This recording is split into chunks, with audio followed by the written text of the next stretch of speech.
या नहीं।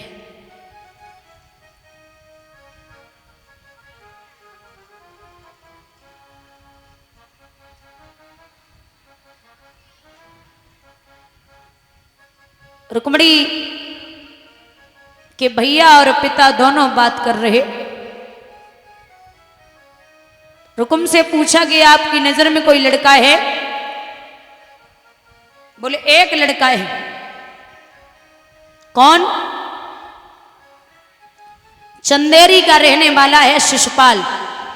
और दादा ध्यान से सुनना, ये जो शिशुपाल है ये पहले जन्म में जय विजय नाम के द्वारपाल थे। दूसरे जन्म में हिरण्याक्ष और हिरण्याकश्यप हुए, फिर रावण और कुंभकर्ण हुए, फिर शिशुपाल और दंतवक्र हुए। ये शिशुपाल जब पैदा हुए थे, इनकी कुंडली दिखवाई गई तो उसमें लिखा था कि शिशुपाल की मृत्यु भगवान कन्हैया के हाथों होगी। तो बुआ तो बड़ी परेशान, विचार करो हमाओ लाला कृष्ण के हाथों मारो जावेगो। रोई तो भगवान बोले चिंता ना करो बुआ, मैं वादा करता हूं ये शिशुपाल हमें अगर रोज 100 गालियां भी देगा तब भी मैं इस पे हाथ नहीं उठाऊंगा। जिस दिन ये 100 के पार हुआ उस दिन इसे कोई नहीं बचा सकता। अब आप सोच लो, कलयुग में आप किसी एक आदमी को गाली दे के दिखाओ, बर्बाद हो जाओगे। एक वो कृष्ण है जिसके हाथ में सुदर्शन चक्र है, तब भी वो 100 गालियां सुनने के बाद चुप है, उसे हम कृष्ण कहते हैं।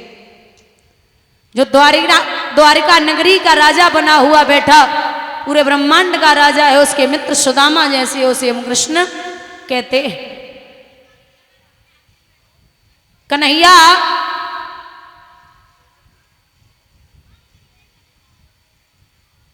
कृष्ण जो है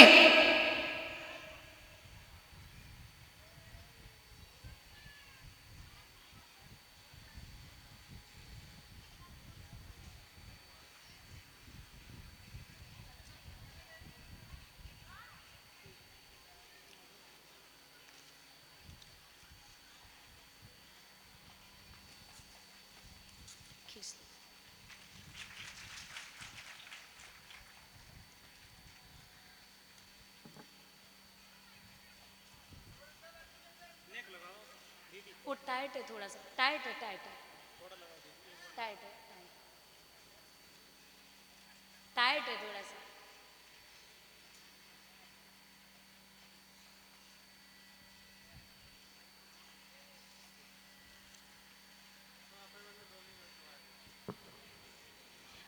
और ये श्री छोटे लाल दादाजी नंगला गोपी चेबचा से 201 रुपये की माला अर्पण कर रहे हैं। एक पीताम्बर मुकुट समस्त स्टाफ को सम्मानित कर रहे हैं। कलश वाली कन्याओं को, महाराज परीक्षित यज्ञपति जी उनकी धर्मपत्नियों को माला अर्पण कर रहे हैं। संत समाज को 10-10 रुपये से सम्मानित कर रहे हैं। कामना करती हुई ईश्वर ऐसे बड़ों का आशीर्वाद हमारे ऊपर बना रहे और भगवान का आशीर्वाद आप जैसे लोगों पर बना रहे। कृष्ण सभी इच्छाएं पूर्ण करें, सुख और संपत्ति प्रदान हो, ये विलास और आकांक्षा है।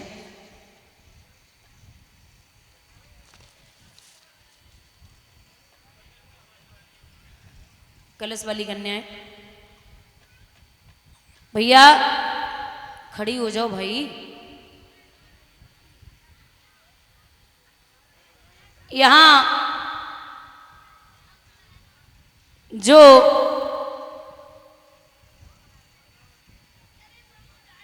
कहा है कि शिशुपाल के साथ में विवाह होगा, जवाब दिया नहीं, वाह नहीं करूंगा। कारण वो दैत्य है। रुकुम बोला तुम क्या चाहते हो? बोले मैं चाहता हूं कि मेरी बेटी की शादी भगवान कन्हैया के साथ में हो। रुकुम ने जवाब दिया कि मेरे सामने अरे बबुला वो ये चालें नहीं चल पाएंगी, जो ये शादी पक्की होगी तो तलवारें चले जाएंगी। ये शादी नहीं हो सकती, तुम्हें पता भी है। अरे वन वन वन गाय चराए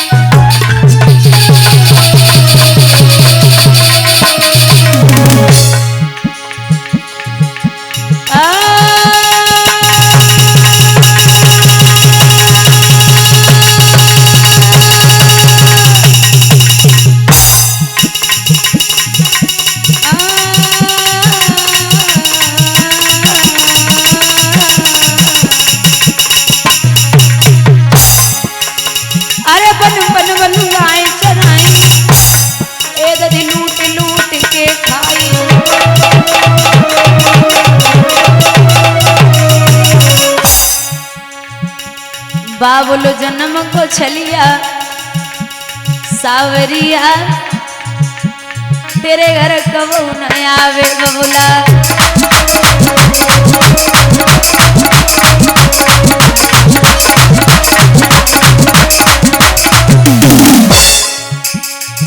एक खम फारी पहला दरबारो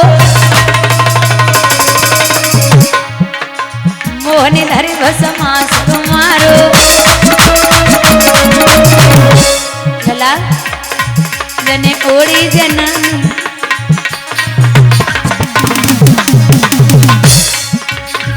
जने ओड़ी जनानी चादरिया तेरे घर कबू न आवे बबुला।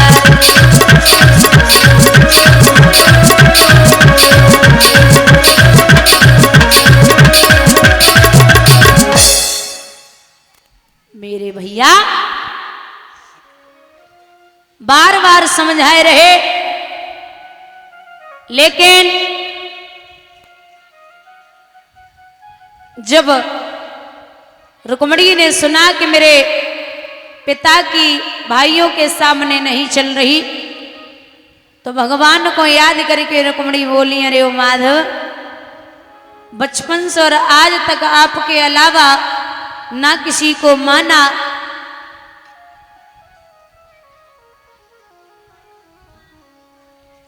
ना किसी को चाहा, बस मैं इतना जानती हूं कि आप कुछ भी करोगे हमें लेने जरूर आओगे।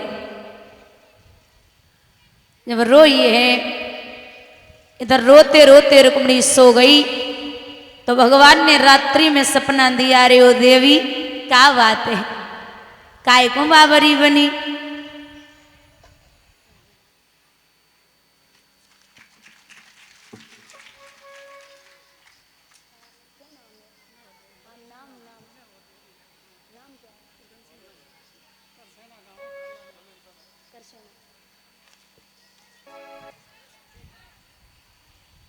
ये श्री बदन सिंह यादव जी दादा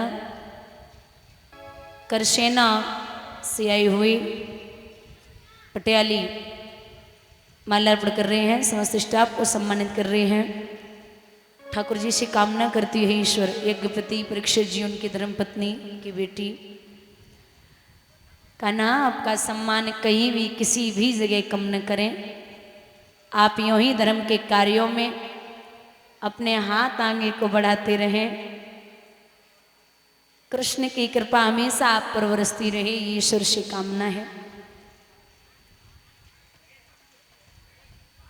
भैया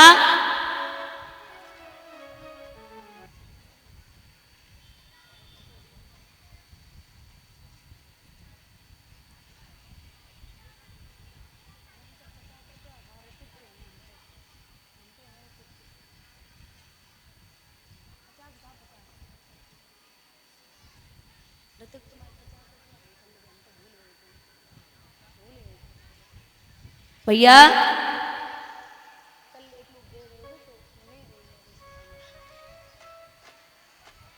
यहाँ रोते रोते रुक्मणी सो गई, तो भगवान ने रात्रि में सपना दिया, है देवी क्यों रोती है, सुबह उठते ही मुझे एक पत्र भिजवा देना, मैं उसी पत्र के आधार पर तुझे लेने आ जाऊंगा। सुबह रुक्मणी जागी,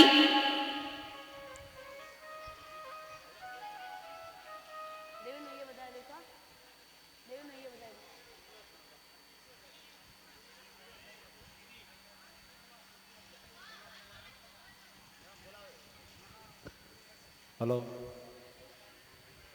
और ध्यान दें सुखवीर भैया के बुआ और भूपा जी, सुखवीर भैया के बुआ और भूपा जी हमारी आवाज पहुंच रही हो तो आप व्यास गद्दी के पास में आ जाएं। बंधुओं इधर सुबह हुआ, रात्रि भर रुक्मणी कृष्ण के साथ में रही, चारों तरफ देख रही, कहूं कृष्ण दिखाई नहीं दे रहे, तो बैठ के विचार करती, अरे ओ माधव कहा जाऊं मैं। सहेलियों को हाथ पकड़ के बोली, अरे ओ दीदी, अरे मेरे दिल की सुनो सहेली,